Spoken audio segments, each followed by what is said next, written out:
నమస్తే, నేను మీ అవ్వార్ శ్రీనివాసరావు. మంగళగిరి టైమ్స్కి స్వాగతం. అవ్వార్తో అంతరంగ కార్యక్రమంలో భాగంగా ఈరోజు శ్రీ మండ్రు శ్రీనివాస్ కుమార్ గారితో ప్రత్యేక ఇంటర్వ్యూ నిర్వహించబోతున్నాం. వీరు తొలినాళ్లలో రాజకీయ రంగంలోనూ, అలాగే తర్వాత నిర్మాణ రంగము, రియల్ ఎస్టేట్ రంగంలోనూ, అలానే వాస్తు సిద్ధాంతిగాను పేరొందారు. ప్రత్యేకించి గత 10 ఏళ్లుగా ఆధ్యాత్మిక రంగంలో విశేషంగా కృషి చేస్తున్నారు. వీరు మంగళగిరిలో ప్రసిద్ధిగాంచిన శ్రీ వెంకటేశ్వర యోగ సేవా కేంద్రం ఉప ప్రధాన యోగాచార్యులుగా ఉన్నారు. వీరి యోగనామం శ్రీ యథాశక్తి యోగి గురూజీ. వీరు ప్రస్తుతం మనతో ఉన్నారు. వీరి జీవన ప్రస్థానంలో అనేక మలుపులు ఉన్నాయి. ఆ మలుపులు విశేషాలు ఏంటో వారినే అడిగి తెలుసుకునే ప్రయత్నం చేద్దాం. నమస్తే అండి. నమస్కారం అండి. గురు బ్రహ్మ గురుర్విష్ణు గురుర్దేవో మహేశ్వర గురు సాక్షాత్ పరం బ్రహ్మ తస్మై శ్రీ గురవే నమః. సార్, మీరు తొలినాళ్లలో అంటే మండ్రు శ్రీనివాస్ కుమార్ గారు అనగానే ముందుగా మీ నాన్నగారి గురించి చెప్పుకోవాలి. మండ్రు వెంకటేశ్వరరావు గారు. వారు పద్మశాలి సంఘంలో కూడా విశేషంగా కృషి చేశారు. అలాగే రాజకీయంగానూ ఉన్నారు. మీరు తండ్రి వారసత్వంగా తొలినాళ్ళలో రాజకీయాల్లో ఉన్నారు. అసలు రాజకీయాల్లోకి వెళ్ళాలనే ఆలోచన ఎలా కలిగిందండి మీకు? నాన్నగారు కాంగ్రెస్ వాదిగా, గాంధేయవాదిగా జీవిస్తూ ఖద్దరు బట్టలు మాత్రమే ధరించి మెడల 3 రంగుల కండవాతో తిరగటం అనేది మంగళగిరి వాసులకి తెలిసిన విషయమే. వారి స్ఫూర్తితో, వారి ప్రోత్సాహంతో నేను మంగళగిరి కాంగ్రెస్ పార్టీలో చేరి అతి కొద్ది కాలంలోనే పట్టణ కాంగ్రెస్ పార్టీ వర్కింగ్ ప్రెసిడెంట్గా నియామకం జరిగి చాలా కాలం పనిచేయటం జరిగింది.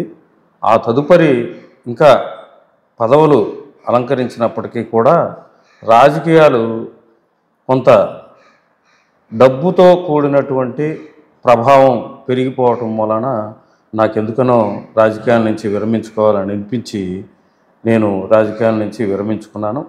ఆ తదుపరి మా నాన్నగారు 1979వ సంవత్సరంలోనే ఈ ప్లాట్లు వ్యాపారం అంటే రియల్ ఎస్టేట్ వ్యాపారం చేయటం, చాలా పేదవారికి అందుబాటులో ఉండేలాగా స్థలాలని విభాగం చేసి అమ్మటం అనేది వారు మంగళగిరిలో దాదాపుగా వారే ప్రారంభించారని అనుకోవాలి మనం. ఆ వ్యాపారం చేస్తూ నేను గుడివాడ పాలిటెక్నిక్ కాలేజీలో 1991లో పాలిటెక్నిక్ పూర్తి చేయటం ఫస్ట్ క్లాస్లో. ఆ తదుపరి కొంతకాలం నిర్మాణ రంగంలో ఒక ప్రముఖ కంపెనీలో సైట్ ఇంజనీర్గా కూడా పనిచేశాను నేను. ఆ అనుభవంతో సొంతంగా నిర్మాణాలు చేసి వాటిలో కూడా మంచి రాణింపు నేను దోహదం పడ్డాను నేను. అయితే ఆ తదుపరి ఎంత కష్టపడి మనం ప్లాను, ఇంటీరియర్ ఇచ్చినప్పటికి కూడా సిద్ధాంతి యొక్క ప్రభావం మా మీద ఎక్కువగా ఉంటూ ఉండేదండి. వాస్తుపరంగా మేము కష్టపడి డిజైన్ చేసిందంతా కూడా వాస్తు సిద్ధాంతులు ఒక్కొక్కసారి వృధాగా జరుగుతూ ఉండేది. అందుకని వాస్తు నేర్చుకోవాలని నాకు అనిపించి అడుగోపుల ఆదినారాయణ గారు, వారి దగ్గర నేను శిష్యరకం చేసి. ఎక్కడ ఉంటారండి ఆయన? వారు మన బట్టిపోలు గ్రామ వాస్తవ్యులు. వారి దగ్గర శిష్యరకం చేసి 3 సంవత్సరాలు కష్టపడి వాస్తునంతా కూడా అధ్యయనం చేసి అప్పటి నుంచి వాస్తుని, ఇంజనీరింగ్ని రెండింటిని మిళితం చేసి నేను ప్లాన్స్ ఇవ్వటం అనేది జరుగుతూ ఉంది ఇప్పుడు ప్రస్తుతం వాస్తుపరంగా. అయితే ఇంకొకటి విశేషం ఏంటంటే మీకు చెప్పాల్సింది, ఇది నేను భుక్తి కోసం చేసేదైతే కాదండి. వాస్తు మనం ఈ లలిత కళలు, వాస్తు, జ్యోతిష్యము, యోగ శాస్త్రము, శిల్పకళ, గానము, నాట్యము ఇవన్నీ కూడా మనకి లలిత కళలు, భారతీయ లలిత కళలు. గురు పరంపరగా వచ్చేటువంటి విద్యల్ని ధన సంపాదన కోసం వాడకూడదు. అందుకని నేను ప్లాన్ వేస్తాను, గణితం కడతాను, అన్నీ చేస్తాను. కానీ ఫీజు ఎంత అని అడిగితే మీకు తోచింది ఏముండని తీసుకుంటమే తప్పితే ఎక్కడ కూడా డిమాండ్ చేసి తీసుకునేది ఉండదండి. వాస్తుపరంగా నా జీవన విధానం బాగానే ఉంది. భుక్తి కోసం ఈ నిర్మాణ రంగంలో కొన్ని కాంట్రాక్టులు చేయటము, ఈ ప్లాట్స్ ఏదన్నా కొనుక్కొని కొద్ది కాలం ఆగిన తర్వాత రేటు పెరిగి అమ్ముకోవటం, అట్లా నేను కొద్ది సంపాదనతో ఇప్పుడు జీవితం గడుస్తుంది, ఆనందంగా ఉంది. అయితే ఒక 10 సంవత్సరాల క్రితం నేను 1999లో శ్రీ వెంకటేశ్వర యోగి గురూజీ గారి శిక్షణలో యోగం నేర్చుకోవటం జరిగింది. ఆ తదుపరి చానాళ్ళు యోగా కొనసాగినప్పటికీ కూడా అప్పుడు వెంకటేశ్వర యోగి గురూజీ గారు ఆధ్వర్యంలో మన చింతకింది కనకయ్య గారి ఆడిటోరియంలో చాలా వైభవంగా శిక్షణా తరగతులు నిర్వహించేవారు. ఎప్పుడండి అది? 1999 ప్రాంతం, 26 సంవత్సరాల క్రితం. అవును. అప్పుడే మీరు యోగాకి నేను ఆకర్షితుడినయ్యి మేము కుటుంబ సభ్యులు యోగా నేర్చుకున్నాము. నేర్చుకున్న తర్వాత కొంతకాలం బాగానే కొనసాగింది. అప్పట్లోనే మాతాజీలు వీరంతా కూడా భవానీ యోగి మాతాజీ గారు, కీర్తి యోగి మాతాజీ గారు మధ్యలో గురువుగారు స్వయంగా వచ్చి శిక్షణ ఇచ్చే క్రమంలో నేను కూడా గురువునైతే బాగుండు అని ఒక మనసులో అనిపించింది. కానీ మీకే అనిపించింది? నాకు అనిపించింది. కానీ అప్పుడు చాలా వైభవంగా 7-8 మంది గురువులు, ఒక 20 మంది కమిటీ మెంబర్సు, ఒక 20 మంది సహాయక యోగులు, సంస్థ బాగా వైభవంగా ఉన్నది. నేను గురువుగా అవటానికి కావాల్సినటువంటి చొరవ నేను గురువుగారి దగ్గర తీసుకోలేకపోయాను. ఆ తదుపరి నా జీవన విధానం ఈ రియల్ ఎస్టేటు, ఉద్యోగం ఇవన్నీ కూడా చేసుకుంటూ గడుపుతున్న క్రమంలో ఒక 10 సంవత్సరాల క్రితం మా పాప జారి పడటం జరిగింది. జారి పడితే డాక్టర్లు యోగా చేయించండి అని చెప్పారు.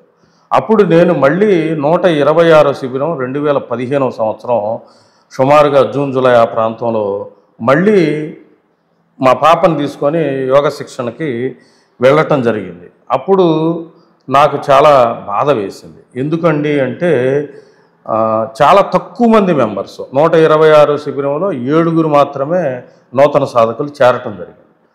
అప్పుడు ఈ సంస్థని మనం మళ్ళీ పునర్వైభవాన్ని తీసుకురావాలి అని చెప్పి గురువు గారితో ప్రయాణం చేయటం మొదలు పెడితే ఇప్పుడు 10 సంవత్సరాల కాలం పూర్తయిందండి.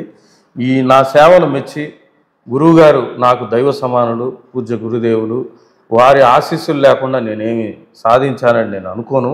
వారి ఆశీస్సులతోనే నేను ఏది సాధించినా సరే, వారి అనుగ్రహంతో 3 సంవత్సరాల క్రితం నాకు దీక్షా వస్త్రాలు ఇవ్వటం, శ్రీ వెంకటేశ్వర యోగ సేవా కేంద్రంలో ఉపప్రధాన యోగాచారిగా నన్ను వారు నియమించి నా సేవలు పూర్తిగా ఆధ్యాత్మిక రంగంలో యోగ సేవలో ఉండేలాగా నన్ను నడిపించిన మార్గదర్శిగా వారిని నేను ఎంతైనా వారికి రుణపడి ఉంటాను.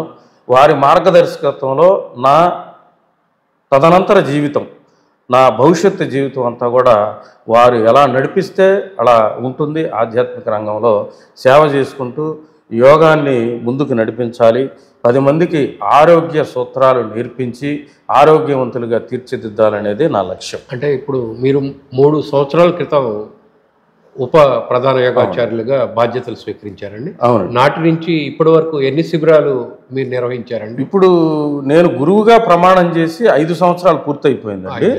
ఉప ప్రధాన యోగాచారిగా 3 సంవత్సరాల కాలం నడుస్తుంది. అయితే ఈ గురువుగా నేను ప్రమాణ స్వీకారం చేసిన తర్వాత రేపు 20వ తారీఖు ఏప్రిల్ నెల 2025వ తేదీన మార్కెట్ యార్డు ప్రాంగణంలో మనం నూతన శిబిరాన్ని ప్రారంభం చేస్తున్నాము. అది నా 50వ శిబిరం. సొంతంగా గురువుగా శిక్షణ ఇచ్చిన 50వ శిబిరంగా నేను ప్రారంభం చేస్తున్నాను. ఒక్కొక్క శిబిరంలో ఎంతమంది సాధకులు ఉంటారు? సరాసరి మనకి 20 మందికి పైగానే ఉంటారు. ఒక్క శిబిరంలో మాత్రం 42 మంది శిక్షణ తీసుకుంటారు. 50 శిబిరాలు మంగళగిరిలోనే పెట్టారండి, ఇంకా ఇతర ప్రాంతాల్లో ఏమన్నా? కుంచినపల్లిలో 2 శిబిరాలు చేసామండి. ఇక్కడ మోరంపూడి గ్రెట్నాల్టెస్ స్కూల్లో 1 శిబిరం చేసాము. ఎర్రబాలెం గోశాలలో 4 శిబిరాలు చేసాము.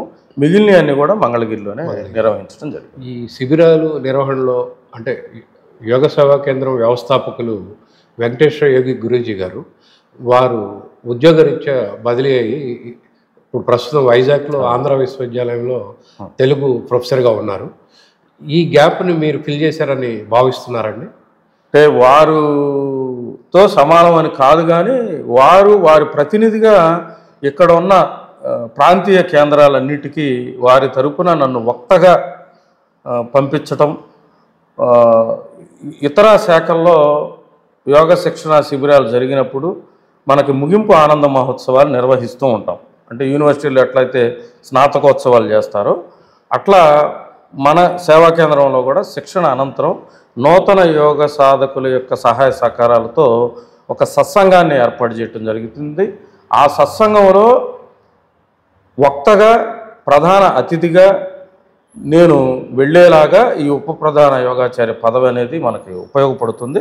వారి స్థానంలో నేను వారికి బదులుగా నేనే వెళ్ళి నిర్వహించడం జరుగుతుంది. మళ్ళీ తర్వాత గురువు గారితో అన్ని రకాలైనటువంటివి కూడా విషయాలు పంచుకొని అన్నీ వారి అనుమతితోనే చేయటం జరుగుతుంది, నిర్వహిస్తారు. చాలా బాగుందండి. అయితే మీరు ఉప ప్రధాన యోగాచార్యులుగా ఏ ప్రాంతాల వరకు వెళ్తుంటారండి? మనకి పిడుగురాళ్ళ, విజయవాడలో 9 కేంద్రాల్లో జరుగుతుందండి. పటమట, మాచవరము, భవానీపురంలో 2 చోట్ల, అట్లాగే తెనాలి, బట్టిప్రోలు, ఇట్లా తదితర ప్రాంతాలకి వెళ్ళి అక్కడ సత్సంగాలు నిర్వహించి రావటం జరుగుతుంది. యోగ శిక్షణలో భాగంగా మీరు యథాశక్తి యోగి గురూజీగా ప్రధాన యోగాచార్యులు శ్రీ వెంకటేశ్వర యోగి గురూజీ గారికి బదులుగా వారి ఆదేశానుసారం వెంకటేశ్వర యోగ సేవా కేంద్రం కార్యకలాపాలన్నింటినీ స్వయంగా మీరు పర్యవేక్షిస్తున్నారు. ఈ క్రమంలో మీకు ఆయా ప్రాంతాల్లోని యోగ సాధకులు కానీ అక్కడ నిర్వాహకులు కానీ ఎలా స్పందిస్తారండి మీ పట్ల? గురువు గారితో సమానమైనటువంటి గౌరవం లభిస్తుందండి. అది నా పూర్వజన్మ అదృష్టం. గురువు గారు నాకు ఇచ్చినటువంటి వరంగా నేను భావిస్తాను. ఇటువంటి స్థితి నాకు వచ్చింది అంటే ఆశ్చర్యంగా ఉంటుంది, చాలా ఆనందంగా కూడా ఉంటుంది.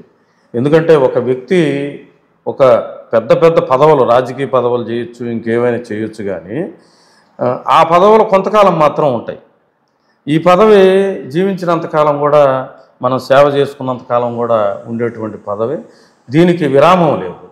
కాబట్టి చాలా ఆనందంగా, సంతోషంగా నేను ఈ కార్యక్రమాన్ని నిర్వర్తిస్తూ సాధకులతో మమేకమయ్యి సాధకులు చూపించే ప్రేమ ఆప్యాయతలకు ఎంతో పరవశించి ఆనందిస్తూ ఉంటాను.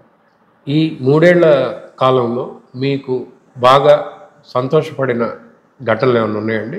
చాలా ఉన్నాయండి. 1 కాదు, 2 కాదు. గురువుగారు నా సేవలు మెచ్చి ఎన్నోసార్లు ప్రశంసించడం అనేది జరిగింది. ఒక శిష్యుడు అయితే నా ఫోటోని తను డ్రాయింగ్ గీసి పెన్సిల్తో పంపించడం జరిగింది వాట్సాప్లో నా జన్మదినోత్సవ సందర్భంగా. అది నాకు ఎంతో మరపురాని అనుభూతిగా నేను భావిస్తాను. ఇంకా అలాంటి ఇంకేమన్నా ఉన్నాయండి? ఇంకా అసలు సాధకులు వాళ్ళు చూపించేటువంటి ప్రేమాభిమానాలు మనం మాటలతో చెప్పలేమండి. ఎందుకంటే చాలామంది చాలా జబ్బులతోనో లేకపోతే మానసిక ఒత్తిడితోనో ఈ యోగానికి రావటం, అవి వాళ్ళు తగ్గించుకోవటం మూలాన మా పట్ల ఎంతో ప్రేమాభిమానాలు చూపిస్తూ ఉంటారు, బహుమతులు ఇస్తూ ఉంటారు, వారి అభిమానాన్ని రకరకాలుగా చాటుకుంటూ ఉంటారు. అయితే ఏ బహుమతులు మేము స్వీకరించడానికి గురువుగారు అంగీకరించరు. ఏవి కూడా బహుమతులు స్వీకరించేదే ఉండదు. ఒకవేళ తీసుకున్నా కూడా ఆ బహుమతులు మళ్ళీ సాధకులకే ఇచ్చేయడం జరుగుతుంది. ఈ క్రమంలో అంటే మీరు పూర్తిగా ఈ 3 ఏళ్లుగా, అంటే 10 ఏళ్లుగా యోగ సాధనలు ఉన్నారు, ఈ 3 ఏళ్లుగా ప్రత్యేకించి పూర్తిగా ఆధ్యాత్మికత వైపే ఉన్నారు. ఈ పరిస్థితుల్లో మీ వ్యక్తిగత విషయాలు, మీ కుటుంబ నేపథ్యం, వాటిని ఎలా చూసుకుంటున్నారండి? నాకు ఏమి ఇబ్బంది అనిపించట్లేదండి. మొదటి నుంచి కూడా కష్టపడే తత్వమేనండి నాది. అయితే మా నాన్నగారు చాలా డిసిప్లైన్డ్గా మమ్మల్ని పెంచారు. ఆ డిసిప్లైన్ లైఫ్ తర్వాత గురువుగారు ఇచ్చినటువంటి ప్రేరణ. గురువుగారు ఒక పని అనుకుంటే ఆ పనిని అనుకున్న సమయానికి చేసేస్తూ ఉంటారు అన్నమాట. అదే నాకు అలవరింది. ప్రతిరోజు సాయంత్రం పూట రేపేం చేయాలనేది ఒక ప్రణాళిక కాగితం మీద రాసుకొని ఆ ప్రణాళిక ప్రకారంగా ముందుకెళ్ళటం వలన ఏ విధమైనటువంటి మానసిక ఒత్తిడి ఇప్పుడు వరకైతే నేను పొందలేదు. నేను చాలా బాగా అన్ని పనులను కూడా, కుటుంబ పనులు, ఇటు యోగా సంబంధమైనటువంటి పనులు కూడా బ్యాలెన్స్గా చేసుకోవడానికి నాకు కావలసినటువంటి యోగ సాధన ద్వారా శక్తి లభిస్తుంది నాకు. మీ కుటుంబ సభ్యుల వివరాలు చెప్తారండి? మా కుటుంబ సభ్యులంటే మా నాన్నగారు మంగళగిరిలో సుపరిచితులే. కాంగ్రెస్ వాదిగా కాంగ్రెస్ పార్టీలో పదవులు చేసి ఉన్నారు వారు. ఆ తదుపరి మండ్రు వెంకటేశ్వరరావు గారు. మా అమ్మగారి పేరు విప్లవం గారు. అంటే విప్లవం అనే పేరు ఎందుకు పెట్టాల్సి వచ్చిందంటే మా అమ్మగారి నాన్నగారు కమ్యూనిస్టు ఉద్యమ నాయకుడిగా పుచ్చలపల్లి సుందరయ్య గారితో సహచరుడుగా ప్రయాణం చేశారు. ఆ క్రమంలో పేరండి తాతగారి పేరు వెంకట సుబ్బయ్య గారు, పంచుమర్తి వెంకట సుబ్బయ్య గారు. వారు ఉయ్యూరు వాస్తవ్యులు.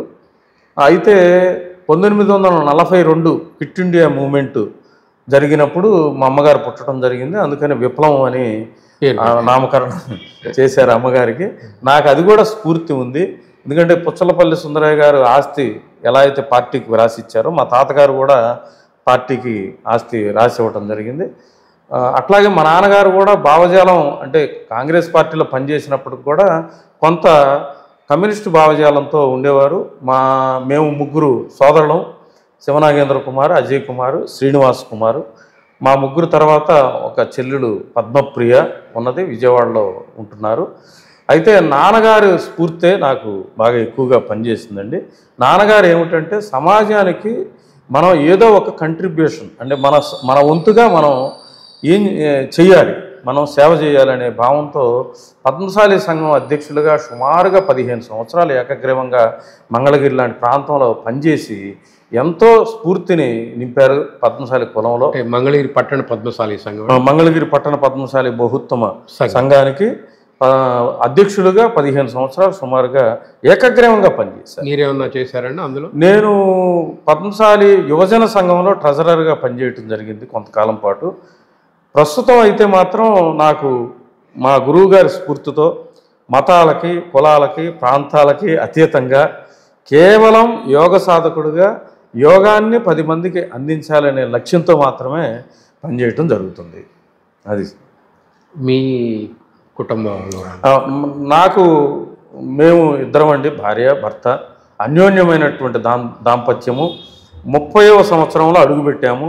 ఇప్పుడు వివాహం అనంతరం నా భార్య అందరికీ మంగళగిరిలో సుపరిచితురాలు శ్రీ ఆకురాతి స్వరాజ్యలక్ష్మి గారు, సుబ్బయ్య శాస్త్రి గారు, శాస్త్రిబామ్ ఫౌండరు, వారి యొక్క సుపిత్రక రత్నము నా భార్య శ్రీదేవి. మా ఇద్దరికి కలిపి ఒక్కతే అమ్మాయి.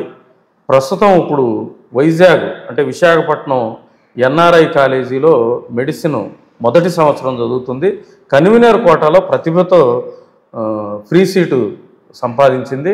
నా అదృష్టం ఏమిటంటే గురువుగారు నివసిస్తున్నటువంటి ఊరిలో నా కూతురు చదువుతాం అనేది నాకు చాలా ఆనందకరమైనటువంటి విషయం. గురువు గారు కూడా ఆశీర్వదించారు పాపని. మీరు ఎప్పుడన్నా వైజాగ్ వెళ్తే అటు గురువు గారిని కూడా కలుసుకోవచ్చు అండి.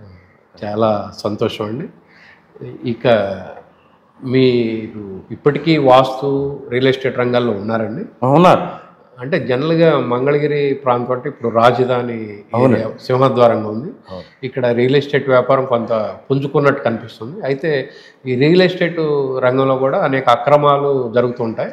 అలాంటివి మీరేమన్నా ఫేస్ చేశారండి? మనం ఎప్పుడు అటువంటి డిస్ప్యూట్స్ వాటి జోలికి వెళ్ళలేదు, నా దృష్టికి రాలేదు. మంగళగిరి ప్రాంతంలో చాలా తక్కువ ఉంటాయి అటువంటివి. ఇక్కడంతా కొంచెం అంటే సామరస్య భావం ఎక్కువగా ఉంటుంది. ఒకటే దానికి 2-3 రిజిస్ట్రేషన్లు చేస్తారని ఇట్లా రకరకాలుగా చెప్పుకుంటుంటారండి. అవునండి. అంటే మన దృష్టిలో ఎప్పుడు అట్లా జరగలేదు. జరిగిన వాటి జోలికి మనం ఎప్పుడు వెళ్ళలేదు. మీ కస్టమర్స్ మీకు ప్రత్యేకంగా ఏమన్నా ఉన్నారండి? ఉన్నారండి. సుదీర్ఘమైనటువంటి ప్రయాణం కాబట్టి రియల్ ఎస్టేట్లో నాన్నగారిది మనం అంటే మన ద్వారా కొనాలనేటువంటి భావనతో వచ్చేవాళ్ళు ఉంటారు. వారికి మంచి చూసి మనం కొనిపెడుతూ ఉంటాం. మీకు ఇటు వాస్తు ఇవి కూడా తెలిసి ఉండటం వల్ల అది మన కస్టమర్కి కూడా వాస్తు తెలియటం మూలన కొంత మనకి అడ్వాంటేజ్ కూడా ఉంది దానిలో. అంటే కస్టమర్ కూడా స్థలాన్ని తీసుకునేటప్పుడు మనం వాళ్ళకి పేరు నక్షత్రాన్ని బట్టి, వాళ్ళ నామ నక్షత్రాన్ని బట్టి ఈ స్థలం అయితే మీకు పనికి వస్తుంది, ఈ స్థలం అయితే మీకు వ్యతిరేకం ఫలితాలు ఇస్తుందని చెప్పడానికి కావాల్సిన పరిజ్ఞానం మనకు ఉంది కనుక అది కూడా మనకి అనుకూలంగానే ఉంటుంది. ఇది రియల్ ఎస్టేట్ రంగపరంగా ఎటువంటి ఇబ్బందులు ఎదుర్కోలేదు. ఇంకా వాస్తు అనేది అంటే ఎక్కడెక్కడ ప్రాంతాలకు వాస్తు అంటే ఇప్పుడు సిద్ధాంతిగా చాలా దూర ప్రాంతాలకు కూడా వెళ్ళిన సందర్భాలు ఉన్నాయండి. మచిలీపట్నము, నయనవరము, నూజివీడు, మనకి రాజధాని ప్రాంతంలో మందడము, ఐనవోలు గ్రామంలో ఇప్పుడు ప్రజెంటు 4-5 గృహాల కన్స్ట్రక్షన్ జరుగుతున్నాయి. మంగళగిరి పట్టణంలో కూడా ఒక 10 గృహాల పైన కన్స్ట్రక్షన్ జరుగుతున్నాయి మన ఆధ్వర్యంలో. అంటే మీరు ఆధ్యాత్మిక రంగంలో ఉండి వాస్తు సిద్ధాంతిగా ఉన్నారు కాబట్టి అంటే కమర్షియల్గా మీరు ముందుకు వెళ్ళలేరు కదా. కమర్షియల్ అనేది ఎప్పుడూ ఆ యాంగిల్ లేదండి నా జీవన ప్రమాణంలో. భగవంతుడి దయ, శ్రీ వెంకటేశ్వర యోగి గురూజీ గారి ఆశీస్సులు, ఆర్థిక ఇబ్బందులు ఎప్పుడు కూడా ఎదుర్కోవాల్సిన సందర్భం రాలేదు. మొన్న కరోనా సందర్భంలో కొద్దిగా ఇబ్బంది పడిన మాట అందరూ ఇబ్బంది పడ్డారు, అందరితో పాటు నేను కూడా కొద్దిగా ఆర్థిక ఇబ్బందులు ఎదుర్కొన్నాం. అవన్నీ కూడా మళ్ళీ ఇప్పుడు కొత్త ప్రభుత్వం రావడంతో సమస్య పోయినాయి, ఇప్పుడు బాగానే బాగుంది. ఇంకా మీరు అంటే ఇప్పటికే 50 శిబిరాలు నిర్వహించారండి. రేపు 20వ తారీఖు ఏప్రిల్ 20న 50వ శిబిరం మార్కెట్ యార్డ్లో ప్రారంభించబోతున్నారు. ఇక మున్ముందు మీ కార్యక్రమాలు ఎలా ఉండబోతున్నాయండి? పూర్తిగా వీలైనంత ఎక్కువగా మంగళగిరి ప్రాంతంలో శిబిరాలు నిర్వహించుకుంటూ ఎక్కువ మందికి ఈ యోగాన్ని చేరువ చేయాలనేదే లక్ష్యంగా నేను పెట్టుకున్నానండి. ఇక వేరే నాకు లక్ష్యాలు ఏమీ లేవు, పూర్తిగా యోగ సేవే లక్ష్యం. మీరు ఏదైతే లక్ష్యాన్ని పెట్టుకొని ముందుకు వెళ్తున్నారో యోగ సాధనలో సుదీర్ఘకాలంగా పయనిస్తున్న శ్రీ యథాశక్తి యోగి గురూజీ శ్రీ మండ్రు శ్రీనివాస్ కుమార్ గారు వారు ఆశించిన విధంగా మున్ముందు యోగ సాధనలో అనేక మంది శిష్యగణాన్ని తయారు చేసి గురువు గారు అయిన శ్రీ వెంకటేశ్వర యోగి గురూజీని మించిన శిష్యుడిగా శ్రీ మండ్రు శ్రీనివాస్ కుమార్ గారు, శ్రీ యథాశక్తి యోగి గురూజీ గారు ఎదగాలని మంగళగిరి టైమ్స్ మనస్ఫూర్తిగా కోరుకుంటూ సెలవు తీసుకుంటుంది. ధన్యవాదాలండి. ధన్యవాదాలు.